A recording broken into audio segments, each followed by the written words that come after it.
कभी राम बन के कभी श्याम बन के चली आना प्रभु जी चली आना, सीता साथ लेके धनुष हाथ लेके चली आना प्रभु जी चली आना। मला ओळखता आलं पाहिजे एवढी चांगली आणि पवित्र नजर माझी हवी। समदृष्टी गीता समान श्री हरी, श्रमदमावरी हरी झाला बरला घनदाट हरी दिसे। मग काय नोहे सारिता, कोणीच वेगळं करू शकत नाही तुला आणि मला। पण नजर फिरली ना मग माझी अवस्था नारदासारखी। मग काय नारदांना वाटलं बायको हवी, देवाला म्हणले देवा बायको, देव म्हणले कर ना, देवाला म्हणले तू दे, तुला एवढ्या आहेत, मी एवढ्या कुठून सामर्थ्याने हुडकायच्या, त्यातल्या 2-4 दे। लाडू आहे, प्रसाद आहे। आणि कोण म्हणलं तुम्हाला देवाने बायका हौशीपोटी केल्या का हो माऊली? आपल्या भगवंताविषयी बी बोलताना आपणही विचार करावा। खुशाल माणसं म्हणतात कृष्णानं 16,108 केल्या, आम्ही करतो। तुमच्यात आणि देवात फार फरक आहे रे। व्यसन करणारे तुम्ही, तुम्हाला देवाचा अर्थ कळणार आहे का? 16,100 पोरी कंसाच्या कारावासात ज्यांनी भगवंताकडे याचना केली, देवा पोरी येत आम्ही परपुरुषाच्या छायेत राहून आलो, समाज स्वीकारणार आहे का आम्हाला? अरे देवा बाईचं आयुष्य म्हणजे काचेचं भांडलं, अरे कोणी फोडलं की फुटलं रे विठ्ठला। अरे आम्ही आमच्या पावित्र्याची पावती जगाला कशी दाखवत फिरायचं? अरे आम्ही कलंकित नाही हे जगाला ओरडून तरी कसं सांगायचं? 7व्या अवतारामध्ये सीतामाई पत्नी होत्या, तुमच्या तरी समाजानं अग्नी परीक्षा द्यायला लावली। साध्या गवळ्याच्या गवळणी आम्ही आमचं पावित्र्य जगाला कसं पटवून सांगायचं? नको देवा। अरे हिंदू धर्मात स्त्री म्हणून जरी जन्माला आलो ना तरी अशा ठिकाणी जन्माला आलो, अशा धर्मात जन्माला आलो। अरे हिंदू म्हणून जगतो, जगता आलं तर पावित्र्यानं स्वाभिमानानं नजर वर करून जगावं आणि कलंकित जगण्यापेक्षा जीव सोडायचं सामर्थ्य मनगटात ठेवावं, त्याला हिंदू धर्मातली स्त्री म्हणावं। असं जगावं की रे विठ्ठला। एकतर मी चुकीची नाही हे सिद्ध करून दाखवावं, आणि नाही जमलं तर त्याच्यासाठी जीव पणाला लावायचं सामर्थ्यही ठेवावं। कशाला जगायचं देवा कलंकित? अरे नाही, त्याच्यापेक्षा तुझ्या चरणाशी समरूप व्हावं। कृष्णाने सांगावं ज्याचा पाठीरागा कृष्ण, त्यांनी जर आत्महत्येचा प्रयत्न केला तर माझ्या देवसण्याला अर्थ काय? कशाला चिंता करताय? विचारलं तुम्हाला कोणी कोण तुम्ही? ओरडून सांगा जगाला भगवान श्रीकृष्णाच्या अर्धांगिनी आम्ही। प्रत्येक मुलीला स्वाभिमानानं सेल्फ रिस्पेक्टनं जगता यावं म्हणून माझ्या कृष्णानं स्वतःचं नाव लावण्याचा अधिकार दिला। कौतुक वाटतं मला माझ्या देवाचं आणि माझ्या धर्माचं। त्यातल्या एकाही मुलीला माझ्या कृष्णानं साधा स्पर्श सुद्धा केला नाही, फक्त मायारूपी माझा देव त्यांच्या जवळ राहिला। तुका म्हणे नटधारी भोग भोगोणी ब्रह्मचारी, नवल केवडे केवडे नकळे कान हो वाचे कोडे। तुमचा आणि त्यांचा खरंच अधिकार जुळणार आहे? गोरी दिसली न गालात हसली की माझीच म्हणणार आहे तुम्ही? पोरींचं अवघडच आहे पण का रे पोरांनो? तुम्ही एवढे जमले, यातले अर्धेच कीर्तन ऐकायला आले, अर्धे एकाच कामास आले। टीव्हीत बघितली एकदा, समक्ष बघायची, काही फरक असतो? सख्खी बहीण म्हणून सांगते, कीर्तनकारामुळे कीर्तन कधी मोठं होत नाही, कीर्तनामुळे कीर्तनकार मोठा झाल्याशिवाय राहत नाही। प्रसिद्धी बघून यायचं नाही। पंढरीच्या वाळवंटात गेल्यावर पांडुरंग प्रसिद्धी बघून दर्शन देत नाही, भावना बघूनच देतो। प्रसिद्धी प्रारब्धाचा भाग कोणाकडे कमी कोणाकडे जास्त, पण वैष्णवाचा अधिकार सारखाच, प्रत्येक माळकऱ्याचा अधिकार तेवढाच ज्याने निष्ठेने परंपरा जपली। आणि तुम्हालाही सांगते वय आहे तोपर्यंत माळा घाला, आहे की नाही? नजर तरी चांगली होईल जरा। लय बेकार रे आपण। अहो पोरग गाडीहून पडलं तर लागलं का बघत नाही, कुठल्या पोरीनं बघितलंय का बघतंय। हाडूक मोडलं तरी जमतंय पण कोणी बघितलं नाही पाहिजे, इज्जत नाही हाय का इज्जत घालायला? जरा नाव बिव मोठं करा मग इज्जतीचा विचार करा। क्वार्टरीसाठी कोंबडीसाठी साहेब साहेब म्हणणाऱ्या अवलादी झालोय आपण, काही राहिलं नाही आपल्या आयुष्यात। काय कमवलं आपण? अरे गावात तरी नाव पाहिजे कमीत कमी दादांनो, कष्ट लागतं त्याच्यासाठी। चूक तुमची बी नाही म्हणा, ह्यांनी कावा ज्ञानेश्वरी वाचल्या तुमच्या पदरात पडाय? हो, म्हातारी माणसं निस्ती म्हणतात पोरवाया गेली पोरवाया गेली आणि पोरवाया गेली। अहो पण बाबा का गेली? बिडी फुकून तुमची तोंड आत गेली म्हणून पोरवाया गेली। तुम्ही सप्त्याच्या मंडपाच्या महागावर भरून फुकली हो, तुम्ही गुणाचे आहे की नाही? मारुतीच्या वाट्यावर बसून तुम्ही पत्ते खेळले, ब्रह्मचारी मारुतीला तुम्ही राणी दाखवली, तुम्ही गुणाचे. एवढी पोरच वाया गेली हो. आता म्हातारा बाई कसं दारात बसल्या बसल्या, आजकालच्या काय पोरी आहेत का, यांना काय लाज आहेत का, आमच्या जमान्यात नव्हतं माया असो, आम्ही किती इज्जतीनं खाल्लो, किती कष्ट केलं, हिला काय झळ आहे, सगळं आयतं भेटलं. आणि तू काय करती? तू मिसरी चुळती. तुझ्या मिसरीच्या वासानं गोठ्यातल्या म्हशीनं दूध द्यायचं बंद केलं, तू गुणाची. हातभर वास होत्या मिसरीवाल्या म्हातारीचा, तसल्या तोंडानं नातवाचं मच मुक घेते. काय वाटत असेल त्या नातवाला ग? त्याला वाटत असेल मला मोठा होऊ दे ग म्हातारी, मग सगळा करता काढतो मी ह्याचा. अगं मला सांगा, तंबाखू भाजलेली काय आणि न भाजलेली काय? तंबाखू ती व्यसनते. काय लेकरांना शिकवणार आहे ग तुम्ही? इमानदारीनं सांगा माय, पहिलं लेकरू आईकडे गेलं की शांत व्हायचं, आजचं लेकरू आईकडे गेलं तरी शांत होत नाही. काय द्यायला लागतो? अजून तोंड घेऊन मोबाईल म्हणताय म्हणजे विल एक्सेप्टेड. मान्य आहे तुम्हाला? नसतं ग माय. आपल्या मातृत्वाची, कारुण्याची, वात्सल्याची जागा जर एक उपकरण घेत असेल तर आई म्हणून आपण हरलो नाही का ग? जर आपल्या घरात ज्ञानेश्वरी नाही तर कशाची श्रीमंती ग? जर आपल्या मुखात गाथ्याचे अभंग नाही तर कशाचं वैभव ग? माझ्या नजरेत प्रत्येक घरातल्या सदस्याचा एका चुलीवर स्वयंपाक बनणं म्हणजे सगळ्यात मोठी श्रीमंती आहे. सगळ्यात मोठी श्रीमंती माझ्यासाठी घरात ज्ञानेश्वरी आणि गळ्यात माळ आहे. त्याच्या पलीकडे श्रीमंतीच नाही. अरे भले मोठे बंगले असावे, 4 गल्लीत असावे, काय पेटवायचे का दादा? काय जाळायचं अशा बंगल्यांना? अरे समाधान असावं त्या घरात. आणि अजून तरी मला कुठेच हे अनुभवायला भेटलं नाही की नामाशिवाय समाधान मिळालं. नाम घेता वाया गेला ऐसा कोणी देखील ऐकिला, तरले तरती हा भरवसा नामधारकाचा ठसा. लिहून देतो रे तुम्हाला, समाधान मिळेल, पण विश्वास तर ठेवा. नका रे दादांनो, करा परमार्थ, सोडाय सगळं, काही नाही बघा राहिलं दादा. आत्मीयतेनं सांगते तुम्हाला, धर्मासाठी जगा, देशासाठी जगा, संप्रदायासाठी जगा, बाकी सगळं असत्य आहे बघा.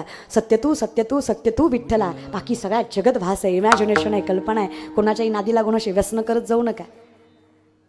जे बापानं केलं ते आपण करावं असं काही नियम नाही. या वासना कुठलीच योग्य नाही. मग काय, नारद म्हणले देवाला देवा बायको. लक्षात आहे ना? लक्षात आहे का विषय? फिरत जा पण येत जा. इष्टी चहा पाण्याला थांबली असती, गाव तर सोडायची नसती महाराज. नारद म्हणले देवाला देवा बायको. देव म्हणले हरकत नाही. देव नाही म्हणत बरं का. देव म्हणले जिथं मी नाही ती तुमची. 16,106 घरं फिरले नारद, एकही जागा अशी नाही जिथं देव नाही. कारण एकही जागा अशी नाही जिथं देव नाही. सर्वागटी राम देहा देही, सगळीकडे माझा परमात्मा आहे. कुठे शोधणार तुम्ही? 16,107वं घर जामुवंतीचं. अस्वलांची कन्या सगळ्यात देखणी योगेश्वर भगवान तिचे. नारदांची इच्छा मनोमन या भेटाव्या. देव त्यांच्या संग फुगडी खेळत होते मायावी रूपानं. शेवटचं घर पट्टराणीचं. पट्टराणी कोण?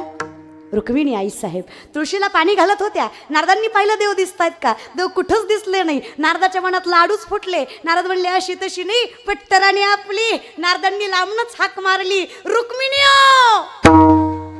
रुक्मिणी माता म्हणल्या रोज आई साहेब म्हणत होते, आज रुक्मिणी म्हणतात. पिसाळले का काय? नारदा नाही, तुमच्या नवऱ्यानं सांगितलं जिथं मी नाही तिचा नवरा तू. अशा हिशोबानं मी तुमचा पती, आणि जर अशा हिशोबानं मी तुमचा नवरा, तर नवऱ्याला एकेरी हाक मारणं हिंदू धर्मात पापाचं लक्षण मानलं जातं. इज्जतीत नाव घ्या, नारद राव म्हणा. काय म्हणा? नारद राव. रुक्मिणी मातेला कळलं हे भंगलंय, देवाने सुधरवायला पाठवलंय. सगळेच काम काय मुख्यमंत्री करतात का? मग बाकीचे 2 कशाला? आपलं सॉरी, मग रखमाईबाई कशाला? मी आपलं दुसरीकडे आलं महाराज बरं का. रखमाई लागतात ना, मग रखमाईकडे काम दिलं. देव जरा व्यस्त होते. रखमाई मातांना कळलं हे सुधरवण्यासाठी पाठवलंय. रखमाई माता प्रेमाने म्हणल्या, खरंय नारद राव तुमचं. असंही देवाचं प्रेम वाटून वाटून माझ्या वाटणीला कमीच येतं. तुमचा ना माझा राजा राणीचा संसार कसला भारी होईल. पण एक काम करूया, विधिवत लग्न करू. कारण असं योग्य नाही ना दादा. लोकाची बायको घेऊन फिरल्यावर लोक चांगलं म्हणतील का? आपली घेऊन फिरायला कुणाच्या बापाची भीती आहे का? मग मी काय करते, देवाच्या नावाची माळ काढते आणि तुमच्या नावाची.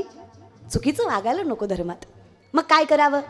मी विधीची तयारी करते, तोपर्यंत तुम्ही पुढच्या कुंडात जाऊन आंघोळ करून या. तोपर्यंत मी सगळी पाणीग्रहणाची तयारी करते, लग्नाची तयारी करते. रुक्मिणी मातेनं गोड बोलून नारदांना अशा कुंडात पाठवलं जे कुंड पार्वती मातेनं शापित केलं होतं. महादेवाशिवाय जो कुणी यात आंघोळ करील त्याचं लिंग प्रवर्तन होईल. अगदी सोपा शब्द आहे, लिंग प्रवर्तन. नारद पाण्यात गेले खरं, पण वर आलेच नाही. बालेगावकर वर आले नाही, वर आली उगच्या उग धोतर गेलं, लुगडं आलं. चांगले नारायण नारायण करत होते, चिपळ्या गेल्या आणि बांगड्या आल्या, नथनी मोरणी झुमका, शिंडी गेली, लांब लचक वेणी आली. नारद म्हणले काहीतरी चुकलं काय की, सगळा बदल झाला. कबीर महाराज सांगतात, नारद की तो भई नारदी. नारदांची नारदी झाली, चवळीच्या शेंगासारखी देखणी नार पाण्यातनं बाहेर आली. कोळ्याचा राजा, देवर राजा नावाचा राजा शिकारीसाठी त्याच वनात आलेला. त्यानं एवढी सुंदर स्त्री पाहिली, मोह आवरला नाही, वासना आवरली नाही. शिक्षाच द्यायची होती, तिच्याकडं पाहिलं आणि म्हटले, काय गोड आहेस ग, चल तुझ्यासोबत विवाह करून तुला राणी बनवतो. नारदी म्हणल्या, तुला माहित नाही मी कोण आहे. ती म्हणला, गप्पे चल. राजा होता तो, असा दष्टपुष्ट कुरुळी की असं काळा कुळकुळी, तिथं पिटी बांधलेली. नारदी म्हणल्या, मी आत्ताच निर्माण झाले, गप्पे चल. उडत उडत नेलं, बळजुबरीने विवाह केला. लय बायको करायची हौस होती, यांनाच बायको केलं. वर्षाला एक, वर्षाला एक, वर्षाला एक, वर्षाला एक, सप्ता नाही पोरं झाली. थोडी नाही 60 झाली, 60. 60 पोरं. नारदी म्हणल्या, धनी 60 बी पोरच वय, एखादी वारं घालाय तरी पोरगी असू द्या. पोरांचा काय भरोसा, सांभाळतील नाही सांभाळतील. 61वी मुलगी, कपिला षष्ठी, 61 लेकर. माय घरात 2 असले, जीव किती दमतो ग. देव 2 बी गुणाची देत नाही. 2 मध्ये बी पॅटर्न असतो. एक शहाणा असतं, एक येडा असतं. शहाणं सगळं ऐकतं, जे दुसरं असतं ना ते पाहुणं बघून उड्या मारतं. त्याला माहिती आहे माणसात काय करते, निस्ती दात खाते, करते काय, पाहुणा गेल्यावर मार का खाणं होईना.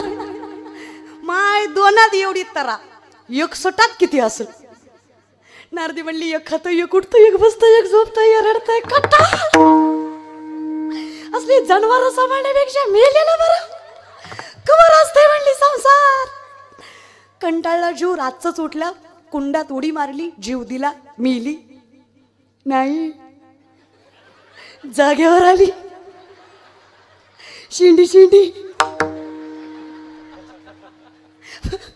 पुन्हा लुगड्यात न धोता.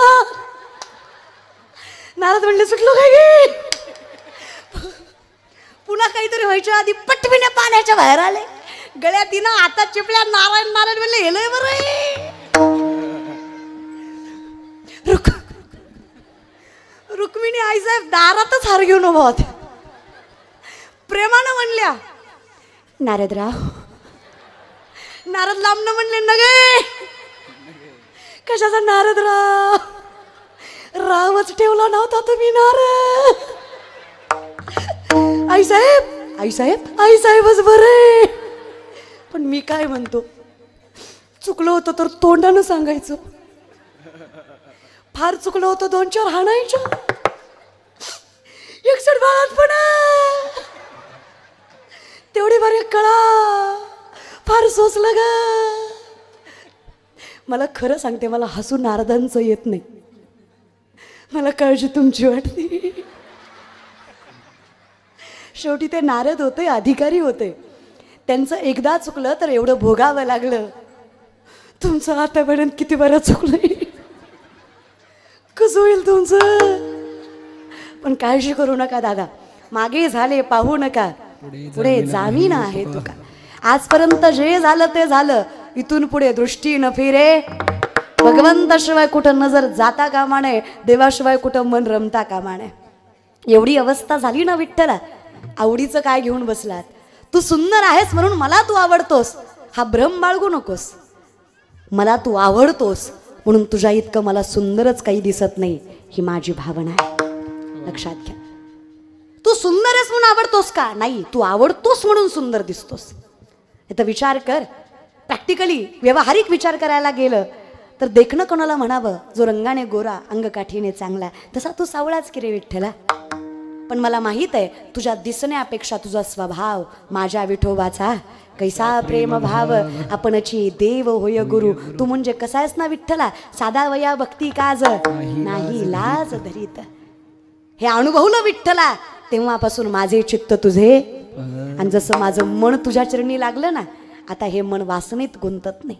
नाहीतर ही वासना भूत जबर मोठे गवाई, भूत जबर मोठे गवाई, भूत जबर मोठे गवाई, भूत जबर मोठे गवाई, भूत जबर मोठे गवाई, भूत जबर मोठे गवाई, भूत जबर मोठे गवाई, भूत जबर मोठे गवाई. घाली धडपण करू गत गाई, घाली धडपण करू गत गाई, घाली धडपण करू गत गाई, भूत जबर मोठे गवाई, भूत जबर मोठे गवाई, भूत जबर मोठे गवाई, जबर मोठे गवाई, भूत जबर मोठे गवाई, जबर मोठे गवाई, भूत जबर मोठे गवाई, भूत जबर मोठे गवाई. भूत लागली नारदाला 60 पोरे झाली त्याला, मागली नारदाला 60 पोरे झाली त्याला.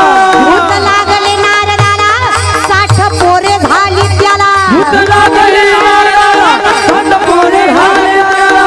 भूत जबर मोठे गवाई, भूत जबर मोठे गवाई, भूत जबर मोठे गवाई, जबर मोठे गवाई, भूत जबर मोठे गवाई, जबर मोठे गवाई, भूत जबर मोठे गवाई, भूत जबर मोठे गवाई.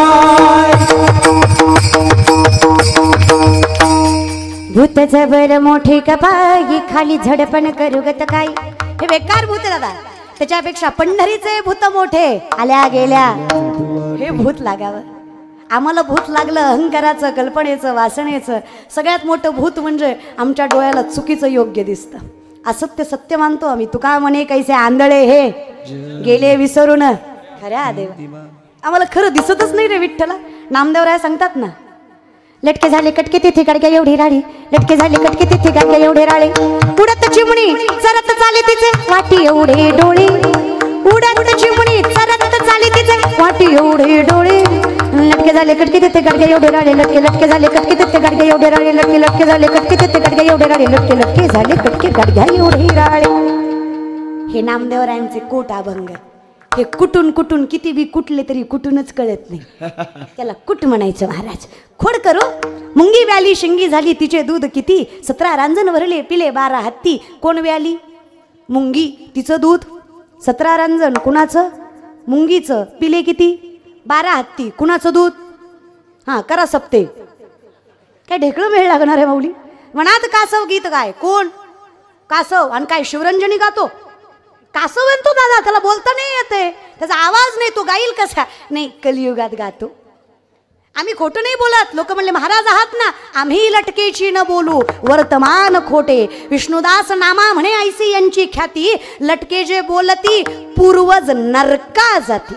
खोटं बोललं तर कुळच्या कुळ नरकात जाईल. खोटं बोलणाऱ्याची जात नाही. इथं खरंय, इथं कर्म कमीन बोभाटा जास्त आहे, ज्ञान कमीन अहंकार जास्त आहे, कर्ण कमीन सांगणं जास्त आहे. डोळ्याला तेच गोड लागते. आम्हाला खऱ्या फळापेक्षा शोकेसमध्ये सजवलेलं फळ जास्त लुभावतं.